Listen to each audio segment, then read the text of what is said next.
Buenos días, Iglesia. Dios los bendiga. Es una bendición compartir un día más nuestro tiempo con Dios.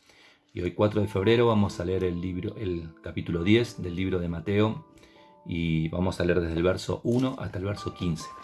Y dice así: Entonces, llamando a sus 12 discípulos, les dio autoridad sobre los espíritus inmundos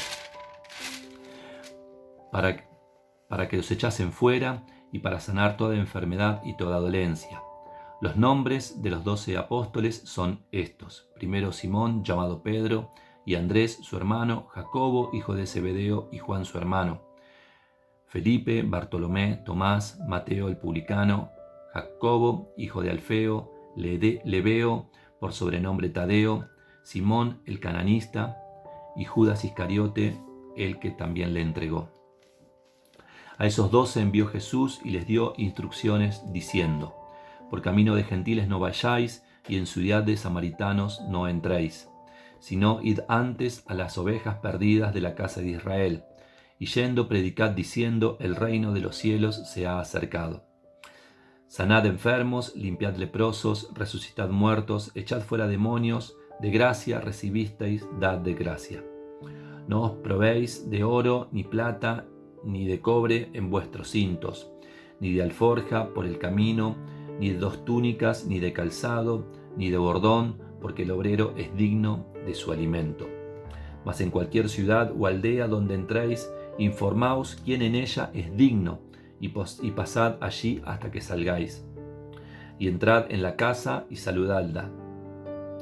Y si en la casa fuere digna, vuestra paz vendrá sobre ella, mas si no fuere digna, vuestra paz se volverá a vosotros.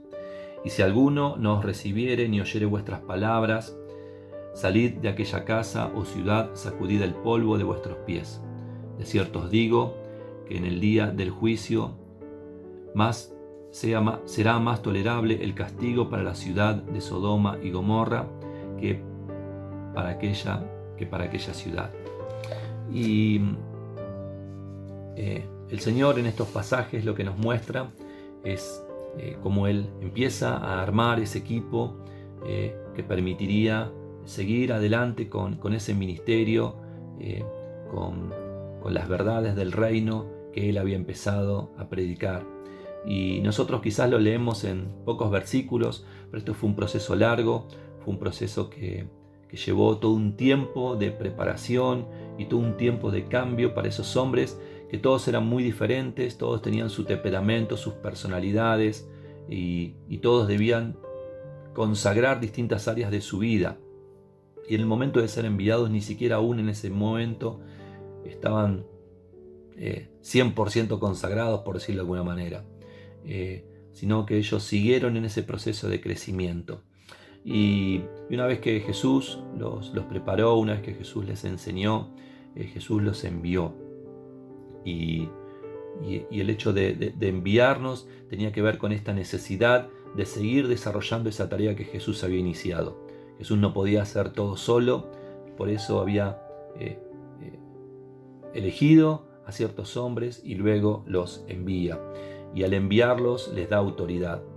Y darles autoridad no es darles una tarjetita personal que diga discípulo de Jesús, ni mucho menos. Darle autoridad tenía que ver con la impartición espiritual que Jesús hizo sobre estos hombres.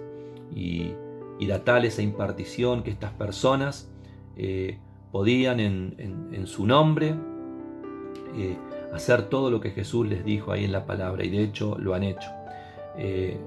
Limpiar leprosos, sanar enfermos, liberar endemoniados, resucitar muertos.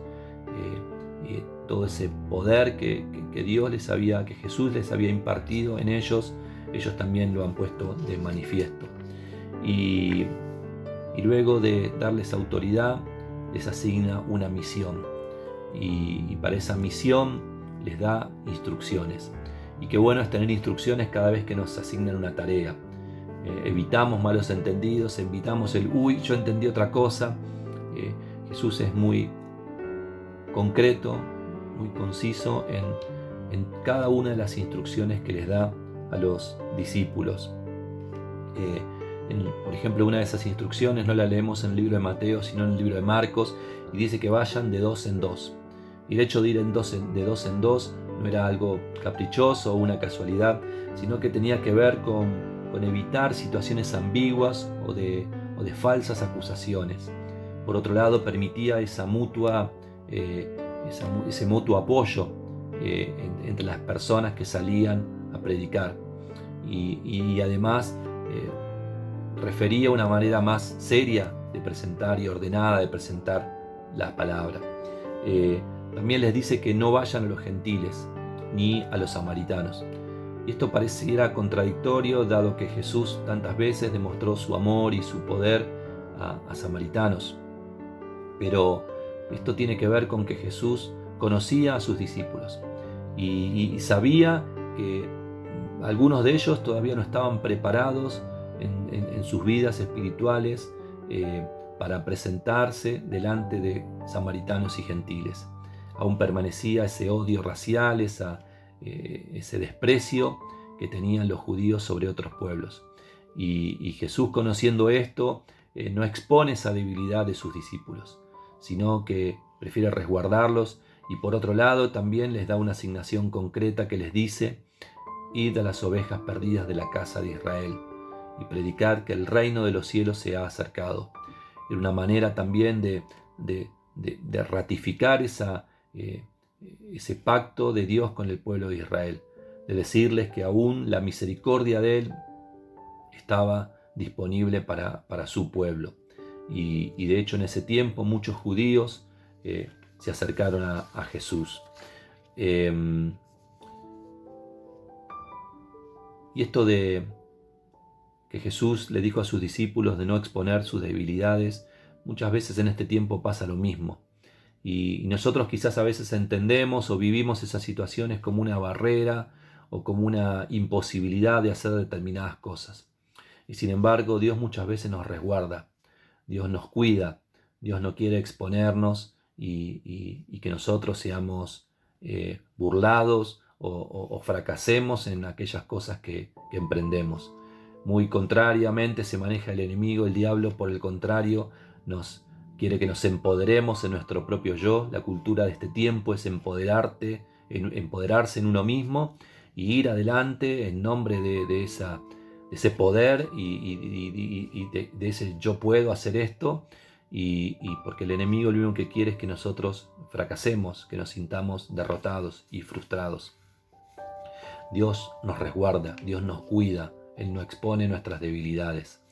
Y por último, Dios instruye también a estos hombres en cómo manejarse en cada ciudad o aldea por la que iban visitando. Y les dice que cuando vayan a una ciudad o una aldea, averigüen, se informen de una casa que realmente sea digna para que ellos puedan permanecer allí, y que no anden de casa en casa, sino que estén en un solo lugar. Y por el contrario, si llegaran a ir a un lugar donde no se los escucha y no son aceptadas sus palabras, dice que salgan de ese lugar y sacudan el polvo de sus pies.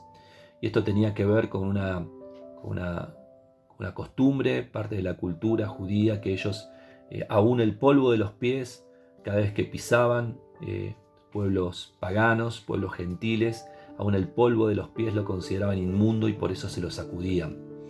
Pero lo importante es que Jesús les decía: vayan a lugares donde realmente haya personas que sean dignas de escuchar la palabra, personas que estén dispuestas.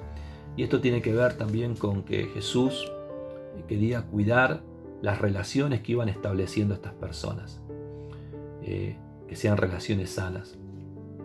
Y en este tiempo sucede lo mismo, hermanos.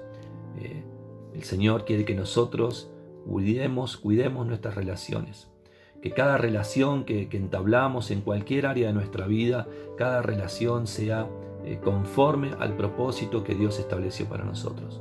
Muchas veces hay relaciones que tenemos que lo único que hacen es detener ese propósito por el cual Dios nos envió, esa tarea que Dios nos asignó, y la detenemos simplemente por una relación que no nos está contribuyendo a realizar ese propósito.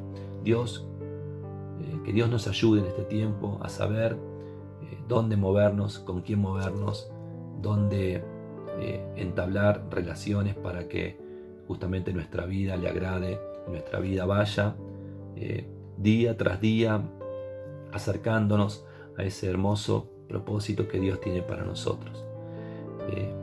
Y vamos a orar y que Dios nos ayude a entender la palabra y a ponerla en práctica y que el Espíritu Santo nos guíe en cada decisión que tenemos que tomar en este día. Padre, gracias por tu palabra, gracias porque nos has bendecido, Señor, y gracias porque así como has instruido a estos hombres, a tus discípulos, Señor, también, Señor, nos enseñas a nosotros a través de tu palabra, Señor. Gracias por resguardar, Señor, nuestras debilidades cada día, Señor. Y, Señor, te pedimos que nos ayudes a consagrar cada día más y más nuestra vida, Señor. Bendecinos, Señor. Cuida nuestras vidas, nuestras relaciones, Señor. Te las entregamos a ti, Señor, y que tu Espíritu Santo, Señor, nos guíe, Señor, nos oriente, Señor, para que todo lo que hagamos, Señor, sea conforme a tu propósito. Bendecí nuestras vidas, Señor, en el nombre de Jesús. Amén. Gracias, Iglesia, y que tengan un día bendecido.